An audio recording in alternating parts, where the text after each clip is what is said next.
Chris, thanks for speaking to us. We are obviously now at the halfway point of the season. It's a good time for us to reflect on the story so far, really. I can't see any more greys in the barnet or any more bags under the eyes. You look like you're dealing with it pretty well. There's a few greys knocking about, but no, I've really enjoyed it. It's been really good. I've had a great 7 months or whatever it's been at the club. It was a fast start with a transfer window and everything was going on, but it was really exciting back then with pulling the squad together, where we want to go with it, and then it was just a case of right, let's get going and get some results and momentum, and we had a good pre-season and we've kicked on from there. So there's been ups and downs along the way, but it's been really good. Yeah, and when you recap on those 7 months in charge now, that's a complete squad overhaul, a completely new playing style and identity you've imposed on the football club, while simultaneously dealing with all the expectation that comes with being manager of Birmingham City in League One and getting results at the same time. So as we sit, halfway through the season, to be on 53 points is some effort from everyone concerned. It is. I mean, I spoke to the players about this and all the staff, sort of to recognise that is a really good milestone that we've reached. But it's going to get harder, it's going to get more challenging, it's not going to stay the same. We have to be ready for that. But if you'd have, I always go back to it and say, if you'd have asked me way back in June, if you'd be halfway through the season and be on that amount of points, I would have bitten your hand off for it. I think anyone would. I knew that we had a great chance, but I also knew how hard it would be, and I still think it is going to be like that. I don't think, and nothing's done yet. We've got a long way to go, but just to reach that milestone at this point has been good.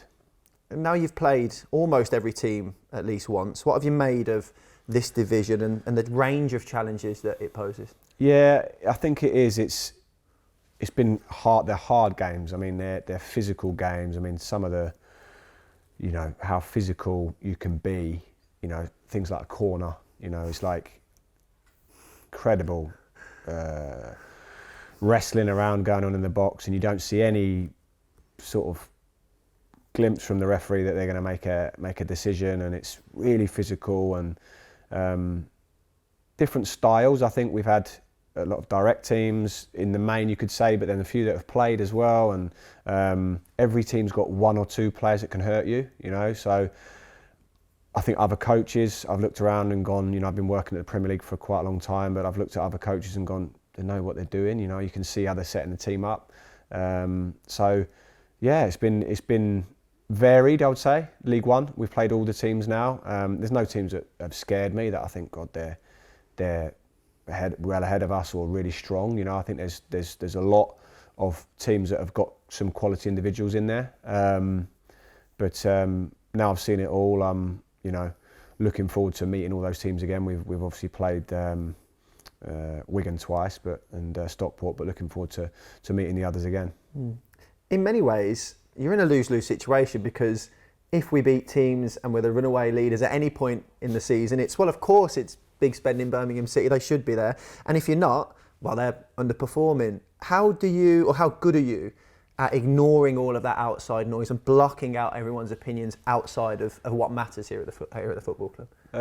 Yeah, I mean, I wouldn't say I'm maybe not good at blocking it out, but I just don't listen to it. So I think if you listen to it, and it's hard to block it out. But if you just don't listen to it and you don't pay any attention to it, then you just focus on what's important. But yeah, I think in the 31 games that I've had as manager of this club, we've probably been expected to win 30 of them. Apart from the Fulham game in the Carabao Cup that we played well and lost 2-0, we've been expected to win pretty much every one. So there's not many teams, if there's any team in England that's like that. And anyone that knows football well, any manager I speak to or that have been around the game for a long time, they know how hard it is for the players, the staff, myself, that when you're expected to win and you're the team that everyone wants to beat, that's not easy, so you have to be really prepared for that and make sure that you're ready for every game. So, and that's something that we've handled pretty well so far. But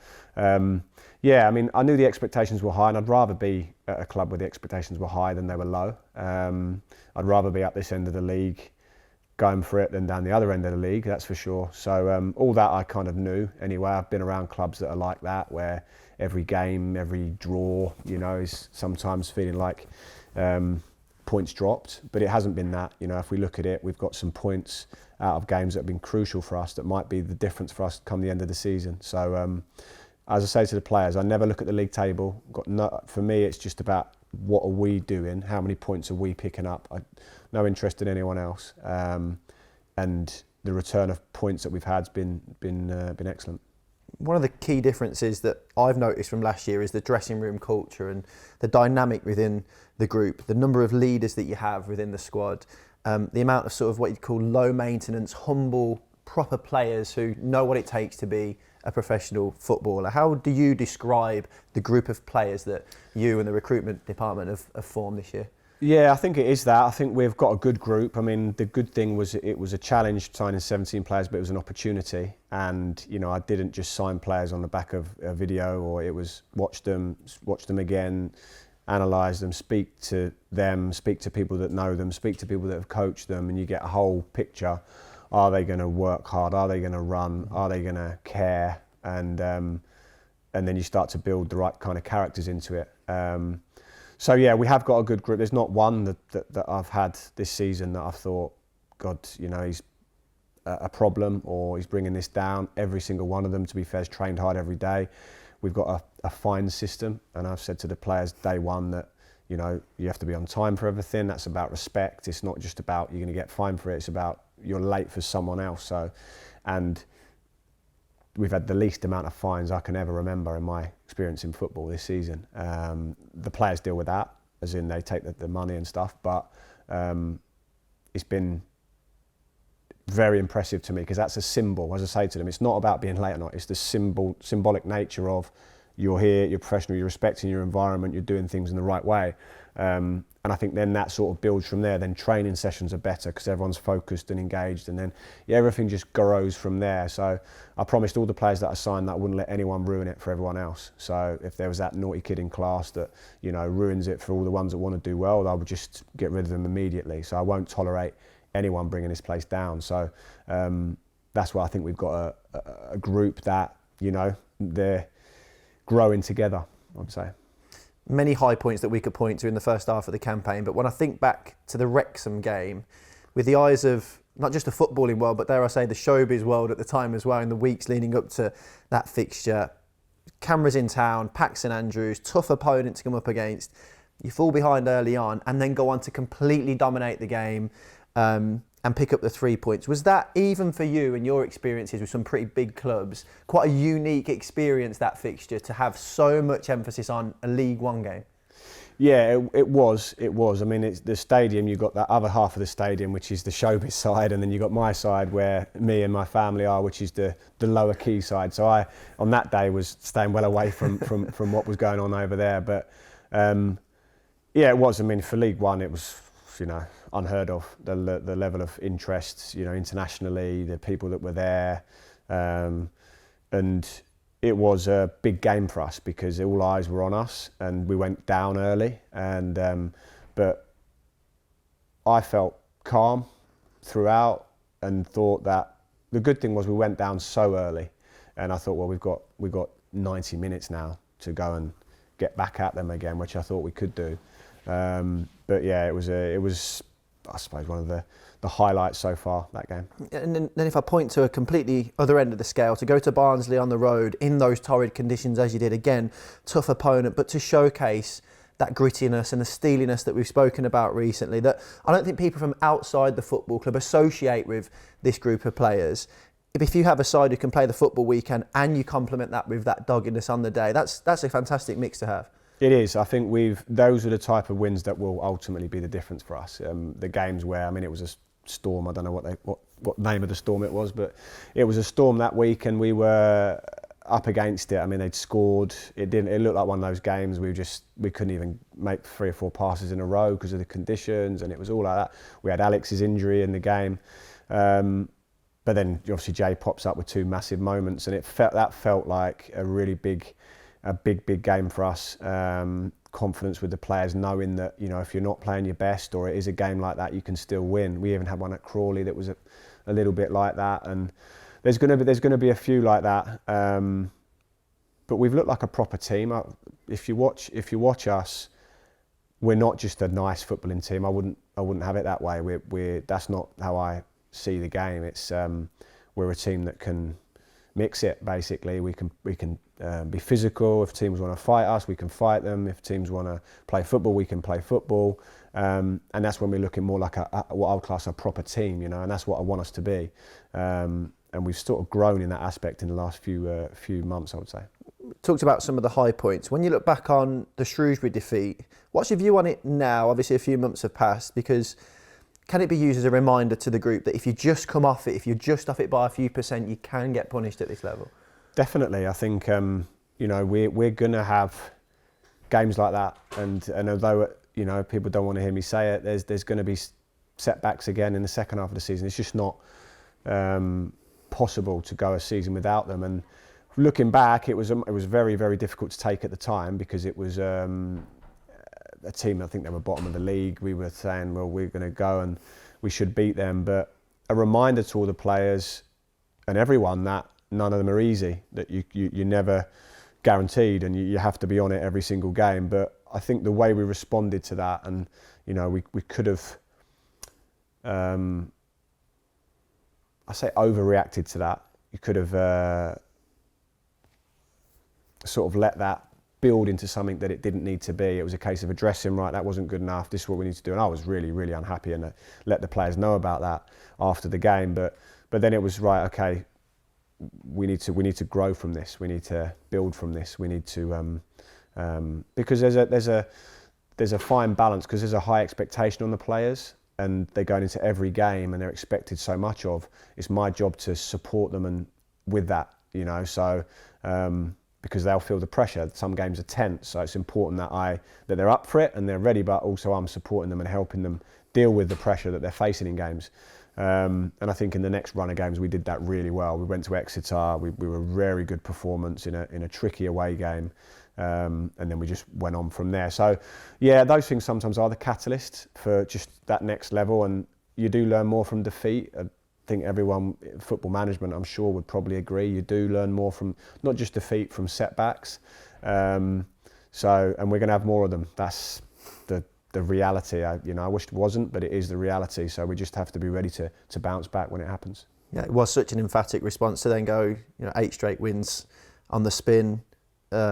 This team have already broken a number of records this season. I feel like I speak to you every pre and post match about another record that seems to have been broken. Does that matter to you at this stage? Do you take much notice of where we are historically as a group? No, but I know it myself, in the sense that I sit back sometimes and think of what we're doing, and I always think there can't be many teams that have done some of the things that we've done. But no, I think the end goal is the most important, which is we want to get out of this division. But I like to use those things as signs of our progress. So I will mention them to the players, because it's their efforts, and the staff, it's their efforts that have made that possible. And it's not, English football is I don't know, 150 years old or whatever it is. It's for us to make an imprint in it and make history in any way, whether that's goals, games, away wins, whatever, or for a club the size of Birmingham, is really significant. So that's never lost on me. That we shouldn't be doing that. This is, everything that we do that's record breaking or equaling, for me is something great and something to be celebrated. If I'm asking you to be hypercritical and find an area of improvement, what jumps to mind, or does anything obvious jump to mind?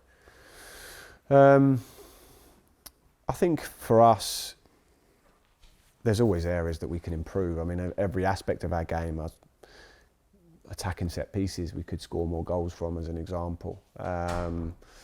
We've had periods where we started games slowly, then we had periods where we started them really fast. And so there's always a different challenge that moves around a little bit. But no, honestly, I've been really happy with our progress. I think I'm always challenging the players that we need to get better in all areas. Wigan was a game where we had a bit of a margin at the end of the game, and we could really sort of dominate and control the match, which we haven't been able to do sometimes. but no, there's nothing glaring that jumps out of me. I think we just need to make small percentage improvements in all areas, and we'll be in good shape. Let's talk about the supporters. You've implemented this change of style, which I don't think anybody who supported the club for some time has seen before. There had to be a period of adjustment from the stands and an understanding and a patience as to what you're trying to do and what you're asking of the players. Have you got to a place now, do you think, where the fans can appreciate what we're trying to do out on the pitch?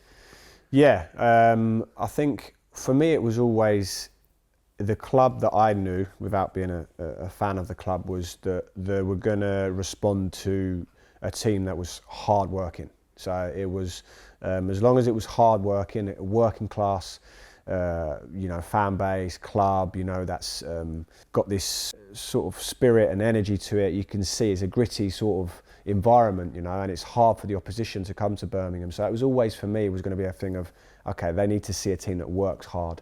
If the football on top of that is good, then they will be fine with that, as long as they see that it's a team that is grafting and is working. So I think the belief has grown in the fans, the style, because we won. Basically, they saw that we did it. We weren't just passing the ball out from the back and losing every week. We were doing things for a reason, and we were gaining success from doing it. So I think I haven't noticed any issues with the style of play. I know there's been other managers that have come to the club and have tried to do things and it's never quite worked out. But for me, it was that they need to identify with the team, and they will do that when they see we press. Because if someone says, how does your team play? The first thing I'd say is we press, not that we pass a lot. I think that's secondary for me. It's that we try to be very aggressive and press. And I think the fans they buy into that, So from my point of view, no, very, very good in terms of response, and hopefully that they can keep believing in what we're doing. Because the home form has been quite incredible, unbeaten so far in the 11 league games played at St Andrews at Knighthead Park. When you're standing on the touchline, take us to moments before a big game, full house, pyrotechnic fog still in the air, supporters are, packed to the stands, and they carry that slow rendition of Harry Lauder's Keep Right On in the seconds before kickoff. What does that feel like as a manager standing in the technical area? Yeah, it's a great feeling. I always think, I love it. I mean, I love listening to it, and it's, I always think sing it louder, because I love hearing it, but I know what the opposition are thinking, the opposition players, because, you've been in football, you go different away games. When they're all singing it like that and it's loud, you think they don't want to be here, because they know that we're up for it and they can, so I always love that start to a game, because it really shows the power and size of the club. And it's something that sets the players up really well for the game. And the fans are, I think everyone in football knows when Birmingham City gets going inside that stadium, it's one of the best. They're ferocious, loud. They really get behind the team. So when we can generate that, and we've got to do that by the way we play, it's the opposition, they just want to get out of there, and that's what we want. I think everyone noticed early on from the stands how invested you are in the sidelines. It was clear that it matters to you. Every kick, every move, every action matters to you.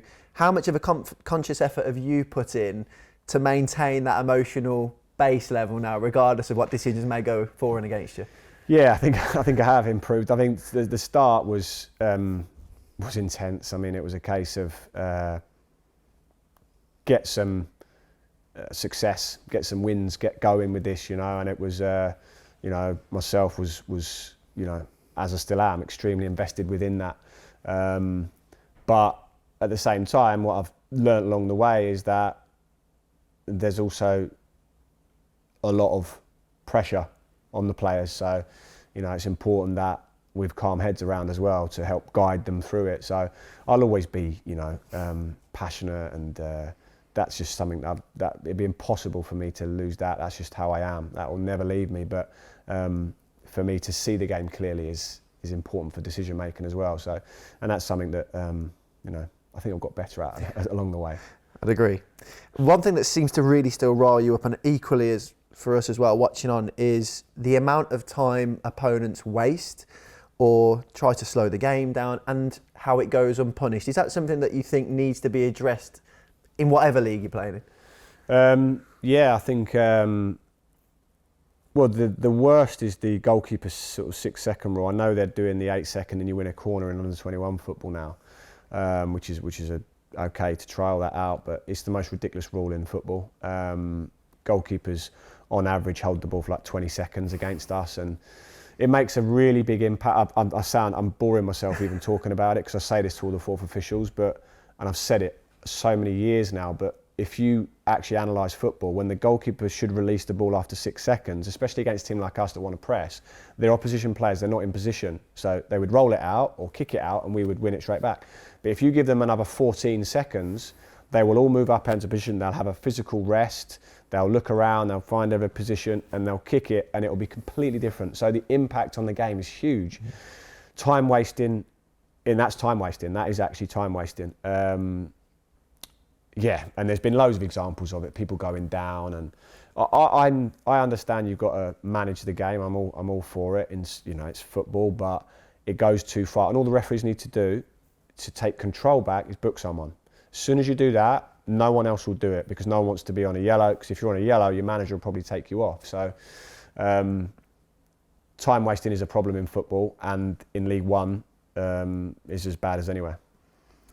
We could be here for a while talking about that. Let's end on more positive notes. Your trademark celebrations with fans at the end of games, and the players now getting involved with that as well. Did that happen organically? Was it something that you felt you always wanted to do as manager, and now is something that we maintain for every victory? No, it happened completely organically. I didn't have a clue that I wanted to do that. It was a Charlton game away that we won my first game in the cup, and we went down to celebrate with them. It was a really nice evening. We'd won the game 1-0, I think. Really nice evening. There was a lot of fans there considering, and yeah, went down to celebrate with them, and off we went. And I've tried to, throughout all of it, tried to make sure that we acknowledge them and recognise them and celebrate with them, because again, I always say it's their club. We're all just here passing through, really. The club's 150 years old next season, and it's going to go on for many, many more years to come. So none of us we're just passing through, and it's the fans, it's their club. So when the team wins a game, it's to go and celebrate with them. They enjoy it. Why not celebrate? I always say that, because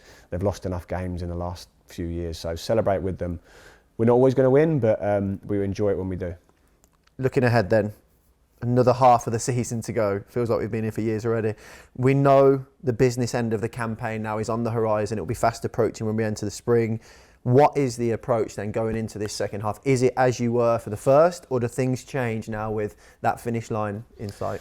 Well, I think the trick is to not look at the finish line, is to focus on the next game. Boring as that sounds, that's absolutely how you should approach it. We don't need to change too much on the football side. We need to get better in areas.